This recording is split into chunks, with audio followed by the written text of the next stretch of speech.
নমস্কার বন্ধুরা, আজ আমি দেখাবো আমাদের শান্তিনিকেতনের একদিনের ভ্রমণ। আমরা দুপুর দুপুর শান্তিনিকেতন পৌঁছে প্রথমেই ভুবনডাঙ্গার মা সারদা লজে রুম নিলাম।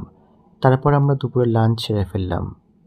মা সারদা লজের একদম কাছেই রয়েছে ভুবনডাঙ্গাতে আয়োজন রেস্টুরেন্ট। আমরা সেখানেই দুপুরের খাওয়া সারলাম।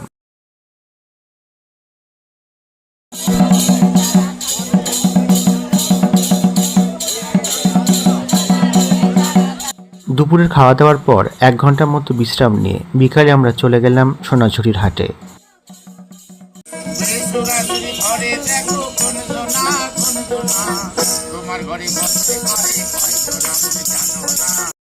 এবার সোনাঝুরির হাট ঘুরে দেখব। এখানে বিভিন্ন রকমের জিনিসপত্র বিক্রি হয়, তার বিভিন্ন রকম দাম। দরদাম করলে অনেক ভালো ভালো জিনিস এখানে কম টাকাতেও মিলতে পারে।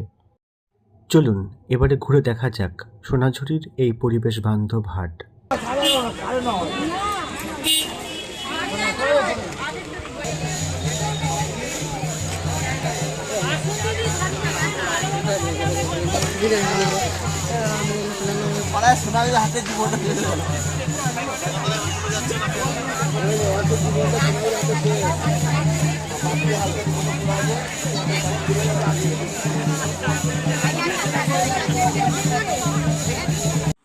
সন্ধেবেলা লজে ফিরে আসার পর আমরা বেরিয়ে পড়লাম শান্তিনিকেতন আশ্রম দেখার জন্য।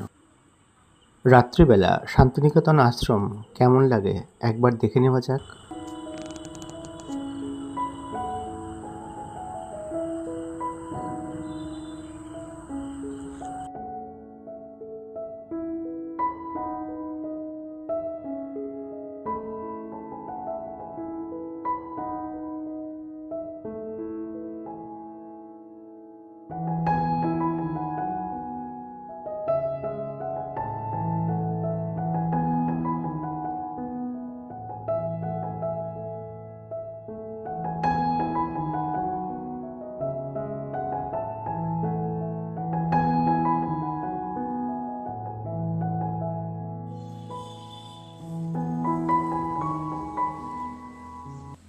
পরদিন সকালে ঘুম থেকে তাড়াতাড়ি উঠে হোটেল থেকে বেরিয়ে চলে গেলাম আবার শান্তিনিকেতন ইউনিভার্সিটি ক্যাম্পাসে।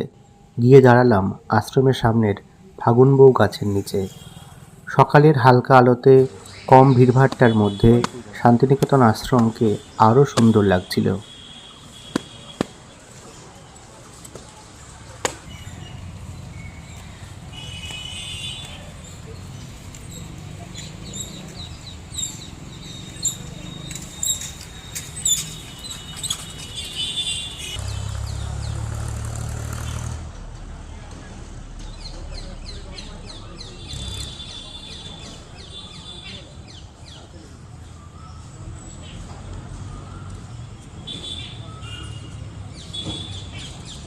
তারপর শান্তিনিকেতন আশ্রমের ভিতরের দিকের বিভিন্ন জায়গা ঘুরে দেখলাম।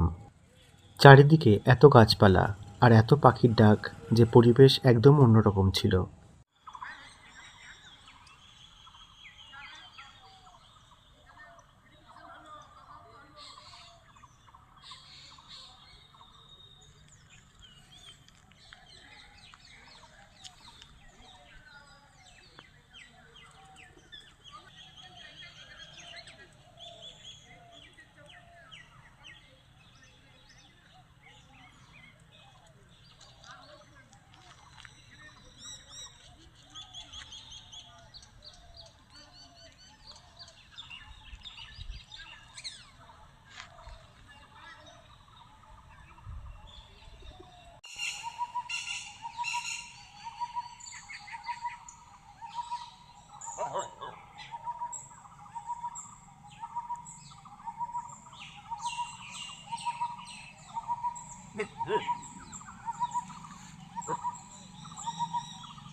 শান্তিনিকেতন আশ্রম ঘোরার আদর্শ সময় হলো একদম সকালবেলা। তখন সেখানে স্কুল চলে বলে পর্যটকদের ঢোকার উপরে বিভিন্ন রকমের বিধিনিষেধ আরোপ করা থাকে। তবে সব নিয়ম ঠিকমতো করে মানলে, সুষ্ঠুভাবে ঘুরলে এটাই আশ্রম দেখার সবথেকে ভালো সময়। আর অবশ্যই আশ্রম দেখতে হবে পায়ে হেঁটে, না হলে কিছুই উপলব্ধি করা যাবে না।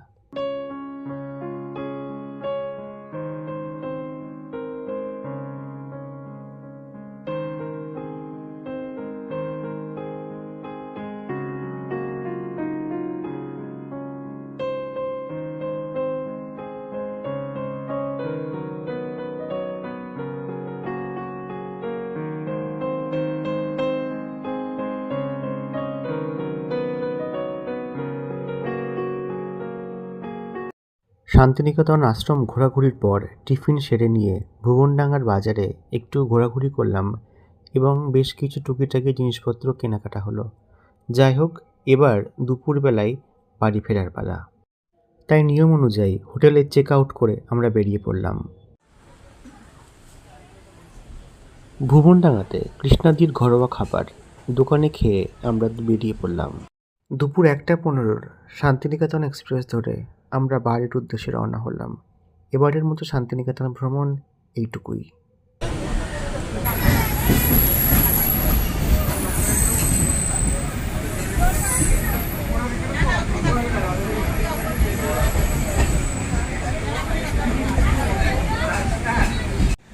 তারপর অজয় নদের উপর দিয়ে ট্রেন দুরন্ত বেগে ছুটে চলল হাওড়ার উদ্দেশ্যে।